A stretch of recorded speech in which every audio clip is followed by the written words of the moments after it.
Thank you, Judith. Our next panelist is Carol Timmings, and she's president of Ontario Public Health Association. She was wrongly titled executive director. She is president. Now, over the last 60 years in partnership with the Ministries of Health Promotion and Health and Long-Term Care, the OPHA provides a unique multidisciplinary approach to public health. The OPHA has established a strong track record of designing and delivering a growing suite of programs that reflect the highest standards of evidence-based public health policy and practice. Please welcome Carol Timmings. Thank you so much. And certainly I think what is unique about our association and the voice of public health that we represent is the fact that it is thousands of multidisciplinary staff who work at and in communities throughout this province. And so I think it positions us uniquely to look at health promotion and disease prevention in the context of people's daily lives. So we know that chronic diseases are in fact the leading cause of death, and also I think after decades of looking at individual risk factor oriented interventions, we've certainly seen some improvements in the area of tobacco control and healthy eating and physical activity promotion. But I think as we continue to see rates of chronic diseases rise in this province, it causes us to take stock of what we've been doing for the last several years and look at a far more, we are proposing, and certainly across the public health sector, a much more integrated approach to look at chronic disease prevention. We think it's important to look at the context within which people live their lives. And as some of the other panelists have talked about, the whole sort of spectrum of the determinants of health. And while I would like to think that if we all just made the right choice, that we would all be living just wonderfully healthy lives, but it isn't that simplistic. And as someone who has worked in my professional life here at Toronto Public Health in the area of chronic disease prevention, we know that it is only in looking at the social construct and the environment that people live in that we're really ultimately going to be able to make a difference in their lives. And so what we are proposing and the way we work in public health is really meeting people where they live, looking at those kinds of supports they need in their daily lives to make the right choices and to make those the easiest choices. And so I would say that part of the success of public health interventions is predicated on working in partnership, certainly partnership with people that I'm sharing the panel with today, and probably most of you in the audience. I think it is the culmination of our efforts together to look at the kinds of unequal distribution of health across this province. We know that we have a huge task to reduce the disparities in health. It would be wonderful if we all did enjoy equal levels of good health, but that isn't the case in this province. And so I think part of the focus must be on reducing those disparities, looking at the kinds of determinants of health, and I would contend also that a healthy workplace is a key determinant of health for all of us, but also looking at things like income adequacy, the kinds of social environments, access to good education. And I think when we look at diversity in our province, it's a tremendous strength, but it also poses a great challenge to reducing the burden of disease in this province. So in our mandate in public health, while we have a very broad mandate, certainly I think the challenge to reduce the incidence of chronic disease is one that if we don't do well at, could in fact crumble our healthcare system. So that may sound like a very provocative point, but I really believe that we must invest in primary prevention, and that it is going to take working with communities, empowering communities, and really leveraging all that we can contribute through our partnerships. Thank you.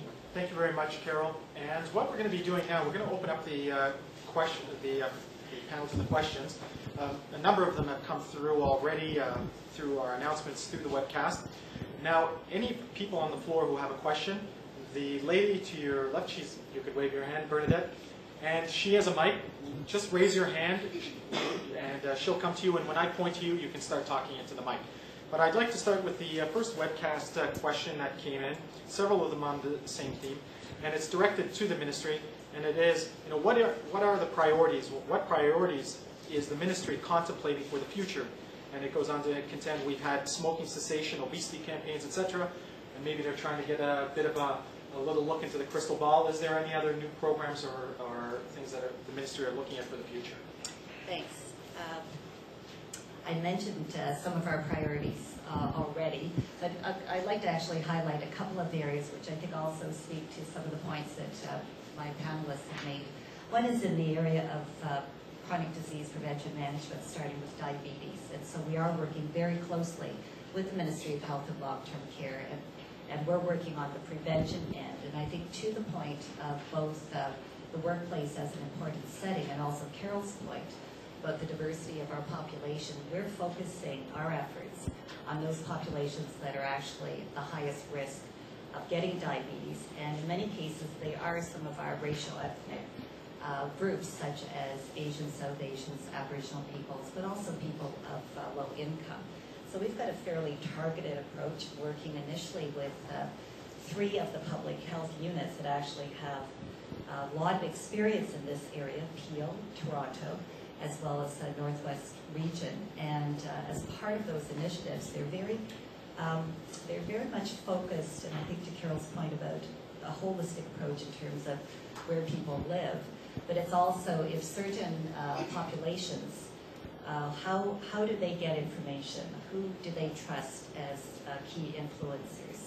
It's not just a matter, frankly, of translating our materials, which we do have in terms of Eat Right Ontario or Dietitians Advisory Service in many languages, but it's also converting menus in terms of appropriate, culturally appropriate interventions.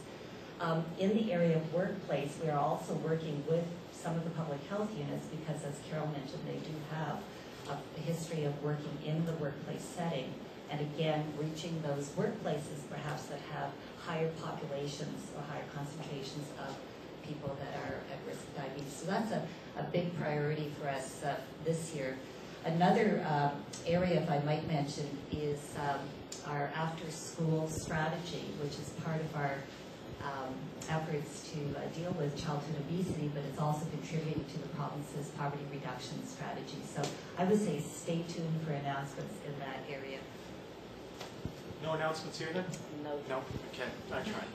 But how about the other, and it goes to the other panelists, what do you see in your organizations as some of the priorities moving forward? And I'm going to start with you, Carol, and then move down to Pat. Well, I must say, in terms of our organization, I would have to emphasize that looking at all of our health promotion through the lens of reducing disparities would have to be, I would say, our #1 priority. And I think that in terms of looking at achieving overall population health outcomes, that if we can actually, with much more intensity and focus in terms of looking at the needs of those more at-risk populations, that by reducing the gap that we see in the disparities, we will ultimately achieve a much healthier Ontario. Having said that, I think that in public health means not doing to a population, but rather working with populations. And we certainly see across this province, and I guess also from a personal point of view, working in a large urban centre like Toronto, that starting in communities, looking at the assets that communities have, what are we building upon? Whether we go into schools, whether we go into workplaces, looking at that asset-based approach. Every community, notwithstanding the level of poverty or some of the challenges of racialization, have strengths. And building on those and supporting them to either access health services, access information, look at familiarizing themselves with the health system here in this province.